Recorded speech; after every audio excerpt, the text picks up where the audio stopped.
Madalyn Murray O'Hair wasn't just a controversial figure. She was a storm in the heart of American culture. Outspoken, relentless, and deeply divisive, she was known as the most hated woman in America. For decades, she stood at the front lines of a war against religion in public life, turning her fury into legal battles, media spectacles, and a personal crusade that made her a household name. But in late August 1995, she vanished without a trace. Alongside her son, John Murray, and granddaughter, Robin, Madalyn disappeared as suddenly as she had entered the spotlight. No warning, no goodbye. Just a cryptic note taped to the door of the American Atheists headquarters in Austin, Texas. It looked suspicious, too vague, too convenient. Employees who showed up that day were instantly unsettled.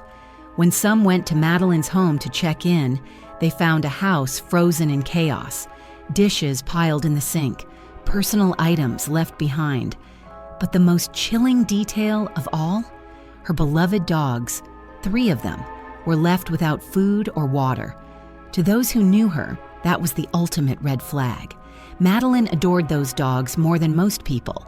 She would never abandon them. Not like this. Whispers of foul play spread quickly. Had someone finally acted on their hatred for her? For 5 long years, no one knew what had happened. But when the truth finally came out, it shocked even those who thought they had seen it all. To understand why Madalyn Murray O'Hair became such a target, you have to go back to the early 1960s.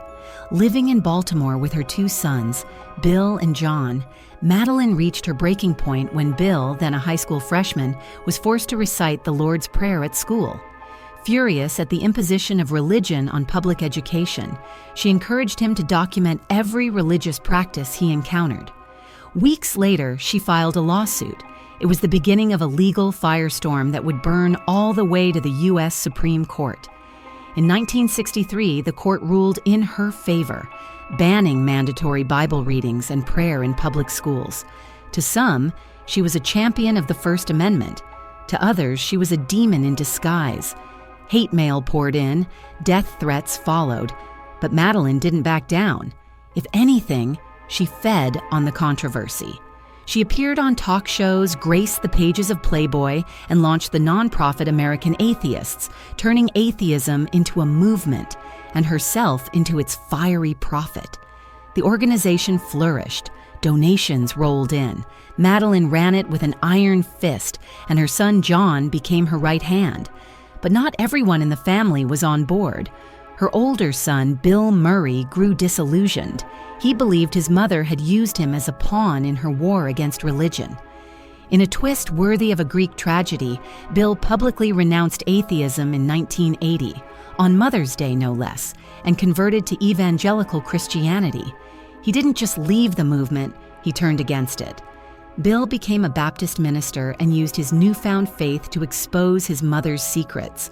He accused her of everything from harboring communist sympathies to attempting defection to the Soviet Union, twice. Whether those claims were true or not didn't matter. The damage to their relationship was irreparable. When Bill walked away, he left behind his infant daughter, Robin. Madalyn stepped in, adopted her, and raised her as her own.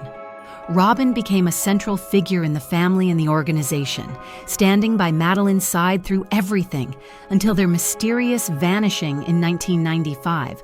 But Madalyn's enemies weren't just ideological. Some of them were much closer and much more dangerous. Running American Atheists wasn't easy. By the early 90s, the organization had gained a reputation for high turnover and internal chaos. Employees came and went. Madalyn was notoriously difficult to work for, harsh, demanding, and distrustful. Then came David Waters, a smooth-talking ex-con in his 40s, hired in 1993 to help with the day-to-day operations. Despite his criminal past, Madalyn seemed to trust him. Maybe she was running out of options, or maybe she saw something in him, something she thought she could control. She was wrong. Soon after Waters arrived, strange things began happening. Office equipment disappeared. Valuable bonds went missing. The atmosphere grew tense. Madalyn suspected foul play but never directly accused him. Ironically, she even gave him authority over their offshore bank accounts while the family dealt with a legal issue in California. When they returned to Austin, chaos awaited. Waters had fired half the staff, closed the office, and drained $50,000 from the accounts. Furious, Madalyn pressed charges, but court delays dragged on, so she did what she did best, fought back in public. In a blistering article in the American Atheist newsletter, she unleashed on David Waters, branding him a monster and listing vile accusations that he had beaten a child to death, abused his mother, and urinated on her face. Whether those claims were true or not didn't matter. What mattered was that Waters was now humiliated and furious. And just weeks later, Madalyn, John, and Robin vanished. At first, there were signs of life. John made phone calls to staff claiming the family was away on urgent business. Robin occasionally joined in, but her tone was strange. She seemed obsessed with one thing, the dogs. She begged the employees to take care of them, sounding increasingly panicked. Then the calls stopped. A month later, in September 1995, a financial red flag appeared, a withdrawal of $600,000 from the American Atheist's accounts. The timing lined up exactly with the family's disappearance. What was going on?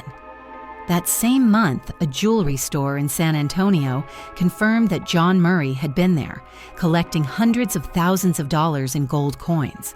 He didn't seem nervous, but there was one thing the clerk remembered clearly. John smelled awful, like he hadn't bathed in days. A security guard helped him carry the gold to his car. It was the last time anyone ever saw him. Weeks turned into months, months into years. Theories swirled. Some believed the family had fled the country with stolen funds. Others feared the worst.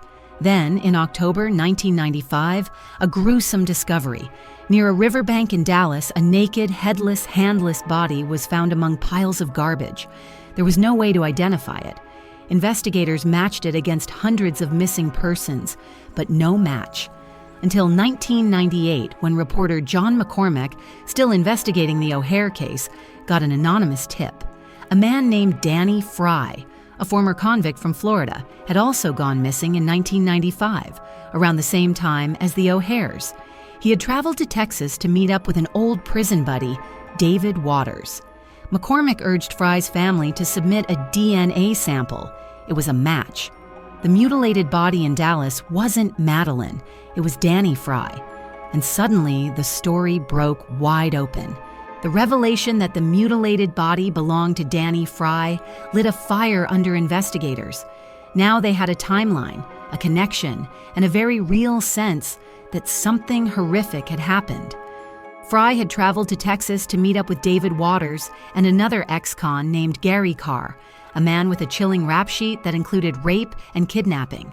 The pieces began falling into place.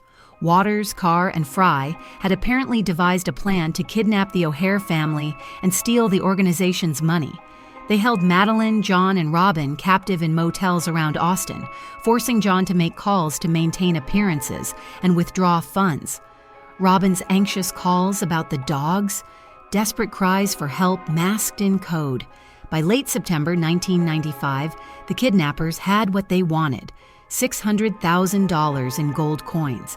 And that's when the nightmare turned final. Investigators believe that on September 29th, Waters, Karr, and possibly Fry murdered all three victims, Madalyn, John, and Robin. The family was strangled, dismembered, and sealed inside 50-gallon drums. The drums were stored in a rented storage unit for weeks before being buried on a remote ranch more than 100 miles away. But why kill Danny Fry, too? Authorities suspect that after the job was done, Waters and Karr saw Fry as a liability. He had served his purpose and now knew too much. So they shot him, cut off his head and hands, and dumped his body near the Trinity River in Dallas. It was a brutal betrayal within an already monstrous crime. Waters and Karr tried to cover their tracks. They stashed the gold coins in another storage unit, probably thinking they'd come back for them when the heat died down. But fate had other plans. The locker was robbed. The thieves, having no idea what they'd stumbled upon, spent nearly all the gold in Las Vegas. By the time authorities uncovered the truth, only a single gold coin remained, given as a souvenir to someone's aunt. It was the final insult in a crime that had already destroyed so much. And for Waters and Karr, the plan had unraveled spectacularly. In 1999, the FBI had enough evidence to arrest both men, but proving murder without bodies was nearly impossible, so the courts went after what they could. Gary Karr was charged with extortion, money laundering, and firearms violations. With his history of violent crimes, a judge sentenced him to life in prison. He never confessed, never showed remorse. David Waters, on the other hand, made a deal. In 2001, facing mounting pressure and failing health, he agreed to tell authorities where the O'Hair bodies were buried in exchange for a reduced sentence. He led them to a remote ranch outside of Camp Wood, Texas. What they found was horrifying: skeletal remains, skulls, charred clothing. The bodies had been burned before being buried, as if Waters had tried to erase all traces of the victims. Though badly decomposed, the remains were positively identified as Madalyn Murray O'Hair, John Garth Murray, and Robin Murray O'Hair. Waters never stood trial for murder. He died in 2003 of lung cancer, taking many of his secrets with him.